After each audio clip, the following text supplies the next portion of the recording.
परमेश्वर के पीछे भागने का समय आ चुका है। परमेश्वर को और गहराई से प्राप्त करने का समय आ चुका है। यीशु मसीह को और जानने और समझने का समय आ चुका है।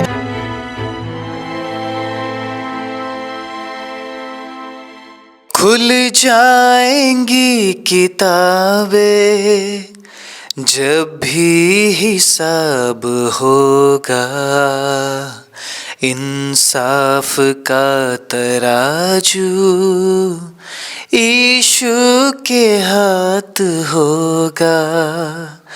खुल जाएंगी किताबें जो भी तू कर रहा है, यीशु देखता है। जो भी तू कर रहा है, यीशु वो देखता है।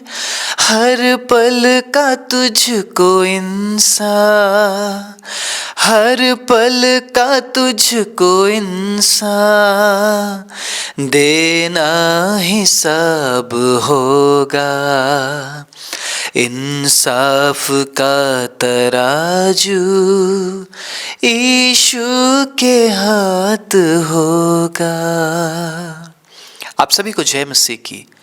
प्रभु यीशु मसीह के नाम से आज के इस अद्भुत समय में परमेश्वर के अद्भुत वचन के लिए मैं आप सभी का स्वागत करता हूं।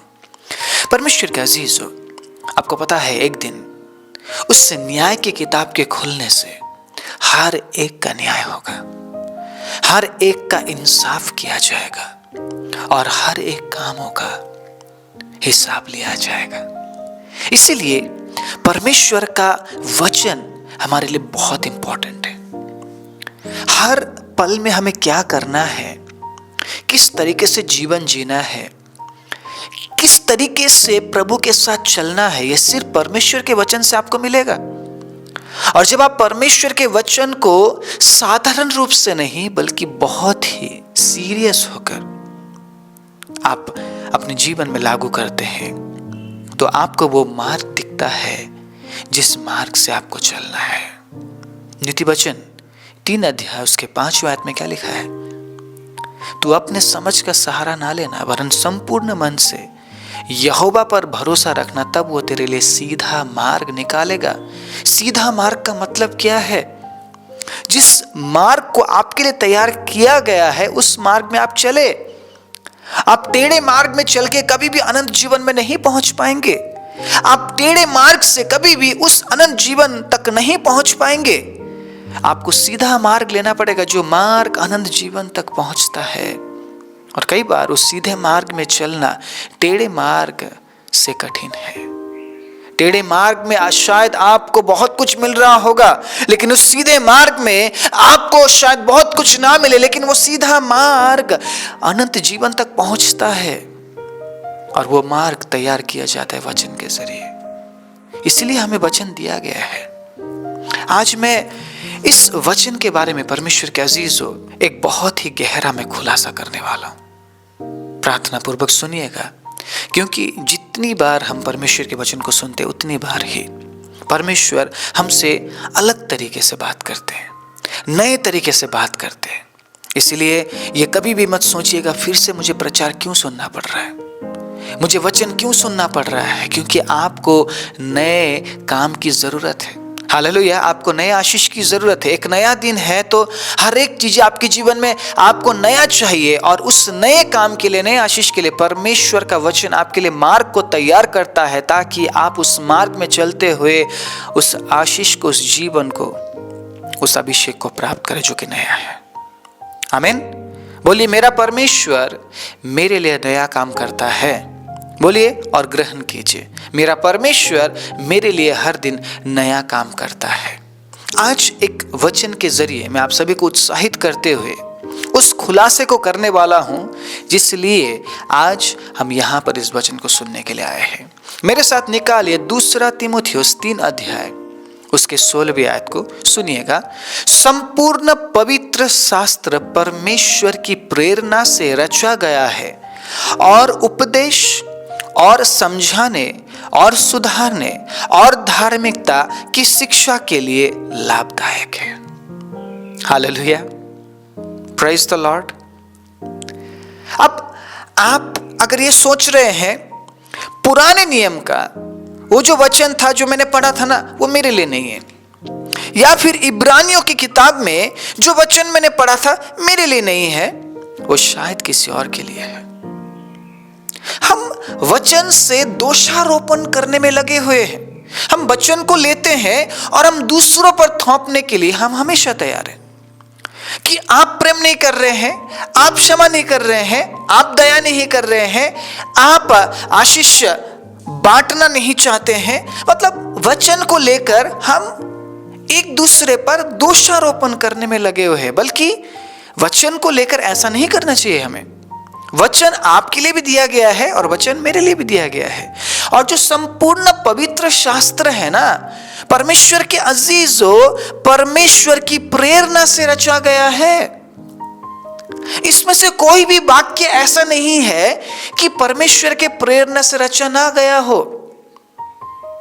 और आप किसी भी वचन को आप नकार नहीं सकते हैं। आप ये नहीं बोल सकते हैं कि प्रभु ये वाला वचन मेरे लिए नहीं है, प्रभु वो वाला वचन मेरे लिए नहीं है। हाँ प्रभु, इस वचन में आपने बात तो किया है, लेकिन ये वचन शायद उस व्यक्ति के लिए है। मैं जाती हूं उसके पास और मैं ये बोल देता हूं, या मैं बोल देती हूं, प्रभु ने ये वचन दिया है जी आपके लिए। सबसे पहले जब आप वचन पढ़ते हैं, वचन आपके लिए है। इस बात को आज गांठ बांध लीजिए। जब आप वचन पढ़ते हैं ना, वचन आपके लिए। अगर वचन पढ़ते साथ किसी का याद आ रहा है आपको, शैतान छल कर रहा है आपके साथ। वचन पढ़ते ही अगर आपको ये लग रहा है नहीं ये वचन उस भाई या उस बहन के लिए है, शैतान छल कर रहा है ताकि आप उस वचन को एक्सेप्ट ना कर सके। मान लीजिए आपने पढ़ लिया एक वचन, ठीक है, पहले तुम परमेश्वर के राज्य और धर्म की खोज करो, बाकी सारी वस्तु तुम्हें मिल जाएंगी। जैसे ही आप मत्ती 6:33 को आप पढ़ते हैं, इस वचन को जब आप पढ़ते हैं, अब तुरंत किसी भाई या किसी बहन के बारे में सोचते, अरे ये वचन तो प्रभु उसके लिए है। कैसे? पढ़ा तो आपने ना, आपने पढ़ा तो वचन उस व्यक्ति के लिए कैसे हो गया? आपको क्यों ऐसा लग रहा है कि मुझे उसके पास जाना चाहिए और इस वचन को उसे शेयर करना चाहिए? पहले अपने लिए पढ़िए, अपने लिए पढ़िए आप। मैं बताऊंगा क्यों पढ़ते हैं आप, मैं बताऊंगा क्यों सुनते हैं आप। परमेश्वर के अजीज हो, पवित्र आत्मा की उपस्थिति में आज इस वचन को मैं बांट रहा हूं और आपको समझना पड़ेगा, क्योंकि आप परमेश्वर की सृष्टि है। आप अनंत जीवन के लिए अलग किए गए हैं। आज मैं आपको यह बताना चाहता हूं, मैं आपको समझाना चाहता हूं, किसी व्यक्ति विशेष के वजह से आप प्रभु में नहीं हैं। आज किसी व्यक्ति विशेष के वजह से आज इस वचन को आप नहीं सुन रहे हैं। किसी व्यक्ति विशेष के वजह से आप यीशु मसीह पर विश्वास नहीं कर रहे हैं। यह परमेश्वर की मर्जी है कि आप उस पर विश्वास करें और इस वचन को सुने। आमीन। वचन उसने आपको दिया है और उसके इस अनुग्रह को हल्के में नहीं लेना है। मेरे पास बाइबल है, मेरे पास वचन है, कभी भी मैं पढ़ लूंगा, कभी भी मैं पढ़ लूंगी। हाँ, अभी अपलोड किया गया है ना यूट्यूब में, शाम को सुनता या सुनती हूं। हल्के में मत लीजिए। अभी मैं कुछ और कर लेता, कुछ और देख लेता, कुछ और देख लेती हूँ, कुछ और सुन लेता, कुछ और सुन लेती हूँ। शाम को समय है ना, वचन ही तो सुनना है। हर दिन सुनता या सुनती हूँ, क्या फर्क पड़ता है, शाम को सुन लेंगे। परमेश्वर के अजीजों, जब मौका मिले प्रभु के वचन को सुनिए। जैसे ही मौका मिले परमेश्वर के वचन को सुनिए, शायद वो मौका दोबारा ना मिले। मैं आपको डरा नहीं रहा हूं, मैं सच्चाई को बांट रहा हूं। अगर आप सच्चाई के साथ रूबरू होते हैं तो सच्चाई यही है, मनुष्य घास के समान है और मैदान के फूल के समान है, जो आज और कल नहीं।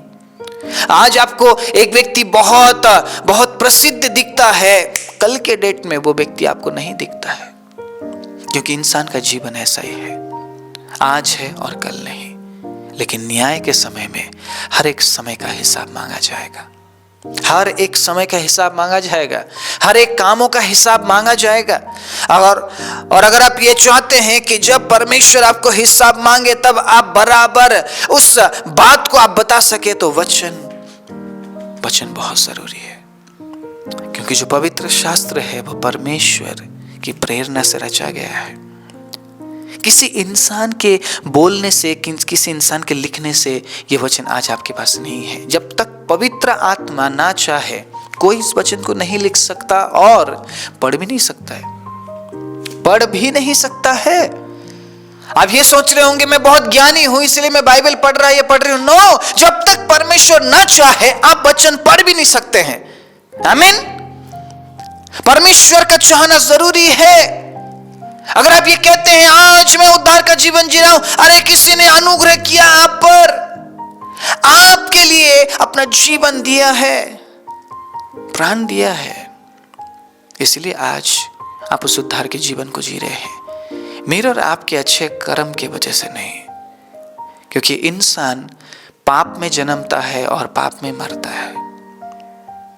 ये वचन क्यों दिया गया है बहुत इंपॉर्टेंट है, बहुत इंपॉर्टेंट है। अगर आप वचन को तोल रहे हैं, ये वचन मेरे लिए है, ये वाला उसके लिए है, जैसे ही पाप के बारे में बात किया जाता है तो आप सीधा दूसरों पर आप दोष लगाते होंगे।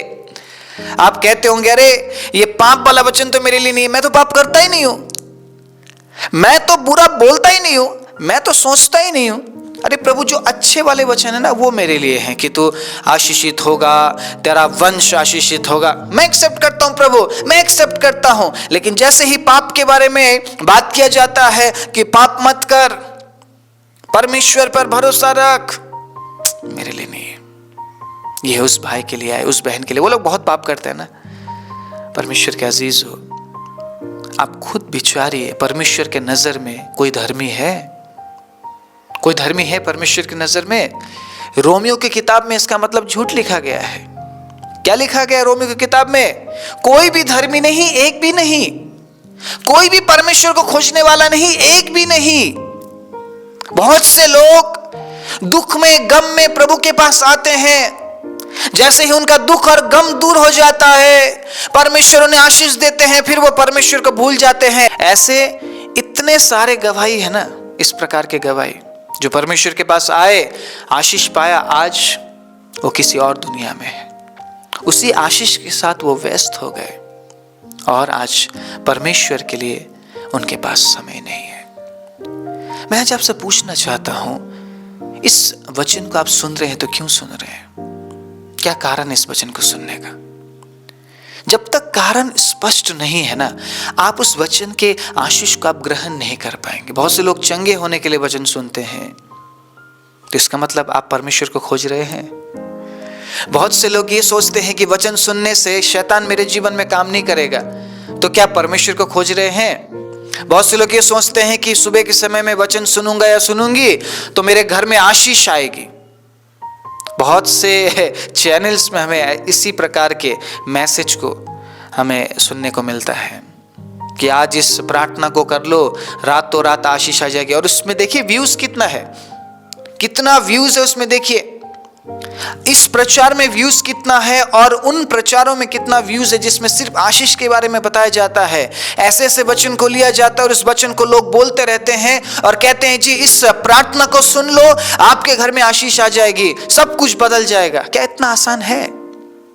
मैं पूछता हूं आपसे, उद्धार का जीवन क्या इतना आसान है जितना आसान बनाया जा रहा है? इंसान को आसान काम चाहिए, इंसान को मुश्किल काम नहीं चाहिए। इंसान को हर एक काम बहुत आसानी से मिल जाने वाला काम इंसान को पसंद है। लेकिन मैं जिस वचन से मैं बांट रहा हूं ना, जिस पवित्र शास्त्र से मैं बांट रहा हूं जो कि परमेश्वर के प्रेरणा से रचा गया है, इस वचन में ऐसा कुछ सिखाया नहीं जाता है।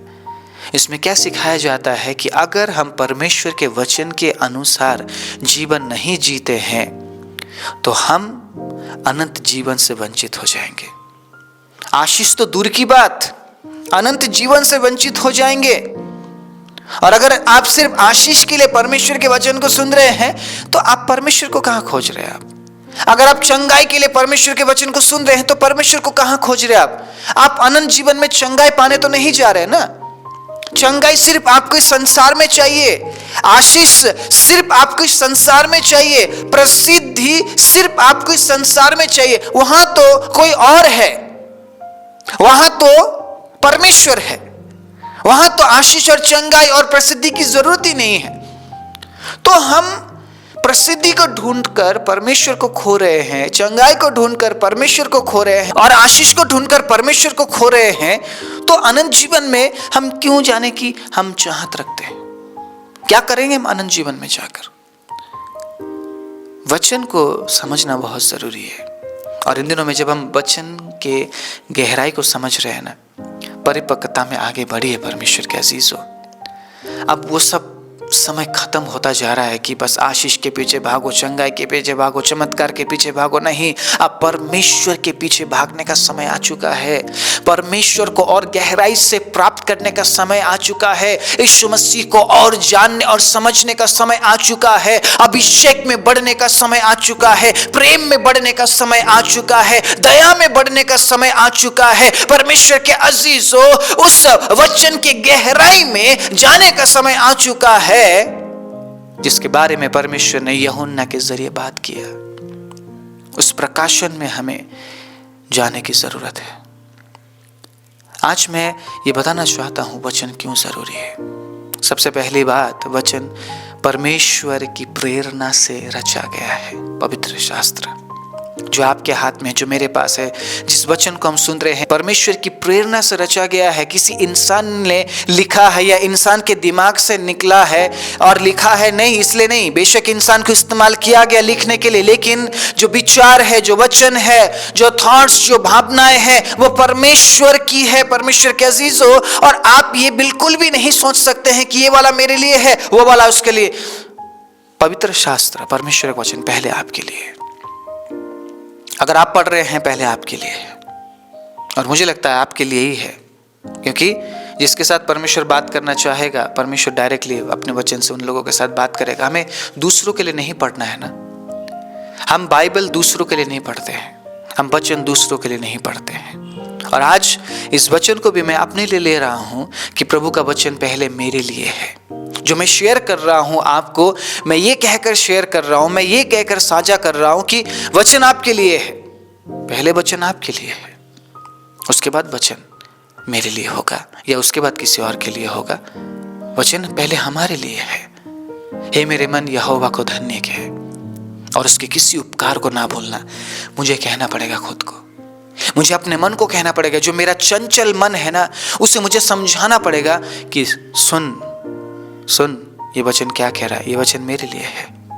तुझे पहले परमेश्वर को धन्यवाद देना है और उसके किसी भी उपकार को ना भूलना। मुझे अपने मन को सिखाना पड़ेगा परमेश्वर के अजीजों। और आज मैं ये कहना चाहता हूं, वचन पढ़िए इसलिए ताकि आप बदल सके। दूसरों के लिए वचन मत पढ़िए। जब आप खुद के लिए वचन पढ़ेंगे ना, आपको और पढ़ने की चाहत होगी, आपको और जानने की चाहत होगी, समझने की चाहत होगी। लेकिन अब दूसरों के लिए जब आप पढ़ेंगे कि उस व्यक्ति ने मुझे बोला जी पढ़ने के लिए, पढ़ रहा हूं लेकिन पता नहीं समझ नहीं आ रहा है। चर्च में जाता हूं, बोलते जी वचन पढ़ो, ठीक है, पास्टर जी ने बोला वचन पढ़ने के लिए, पढ़ रहा हूं लेकिन समझ क्यों नहीं आ रहा? क्योंकि मैं पास्टर के लिए पढ़ रहा हूं ना, मैं चर्च के लिए पढ़ रहा हूं, मैं मेरे अगुओं के लिए पढ़ रहा हूं, मैं अपने लिए थोड़ी ना पढ़ रहा हूं। मुझे बोला गया है पढ़ो और खत्म करो इसको जल्दी से खत्म करो। 6 महीने में बाइबल खत्म कर दो। कुछ लोग 2 महीने में खत्म कर देते हैं। आप समझ रहे हैं क्या चल रहा है? किस रेस में है हम कि मुझे उससे ज्यादा पढ़ना है, उससे ज्यादा मुझे याद रखना है? क्यों पढ़ रहे हैं हम? आज मैं खुलासा करने वाला हूं, ठीक है? तो जब यहां पर बताया जा रहा है उपदेश और समझाने और सुधारने और धार्मिकता की शिक्षा के लिए लाभदायक है परमेश्वर का वचन, तो आपको समझना चाहिए परमेश्वर के अजीजों, परमेश्वर का वचन इस संसार से बढ़कर आपके अनंत जीवन के लिए है। किस तरीके से है मैं समझाऊंगा, ठीक है? अगर इस संसार में रहते हुए आप इस वचन को नहीं पढ़ते हैं, इस वचन को नहीं आप समझने की कोशिश करते हैं, अनंत जीवन में क्या करेंगे आप? क्या करेंगे अनंत जीवन में? वहां पे जाके आप क्या करेंगे? आपको तो कुछ नहीं पता वहां के बारे में। इस संसार में रहते हुए आप शिक्षा आप हासिल करते, राइट? आप सर्टिफिकेट्स हासिल करते हैं, आप पढ़ाई करते हैं, क्लास 1, 2, 3, 4, 5, 6, 7, 8, 9, 10, 11, 12, कॉलेज, फिर मास्टर्स। एंड अगर आपको डॉक्टरी पढ़ना है तो आपको अलग से, अगर आपके इंजीनियरिंग पढ़ना है वो अलग से, +2 तक तो आपको पढ़ाई करना ही है। इस संसार में रहने के लिए आपको शिक्षा की जरूरत है। मैं सही बोल रहा हूं? बिना पढ़ाई के क्या आप डॉक्टर के आप जॉब को पा सकते हैं? बिना पढ़ाई के, बिना शिक्षा के, बिना सर्टिफिकेट के क्या आप इंजीनियरिंग के आप जॉब को आप प्राप्त कर सकते हैं?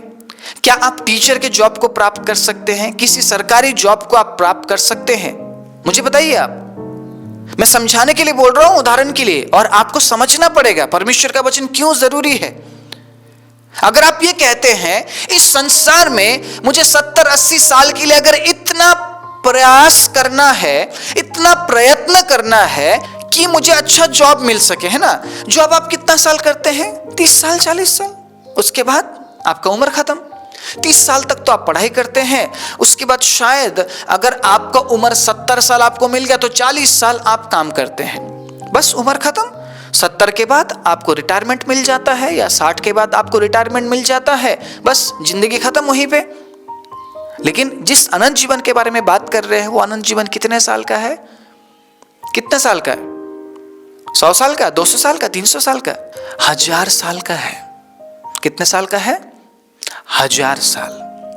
तो अगर आप मान लीजिए 30 साल या 40 साल के लिए आपको इतना प्रयत्न करना है उस काम, उस जॉब के लिए, उस डिग्री के लिए, अनंत जीवन के लिए आपको कितना प्रयत्न करना पड़ेगा? आप समझ पा रहे हैं मैं क्या बोलने की कोशिश कर रहा हूं? इस संसार में छोटे से नौकरी के लिए आप शिक्षा को हासिल करते हैं, आप संसार के तौर तरीके को समझने के लिए आप पढ़ाई करते हैं।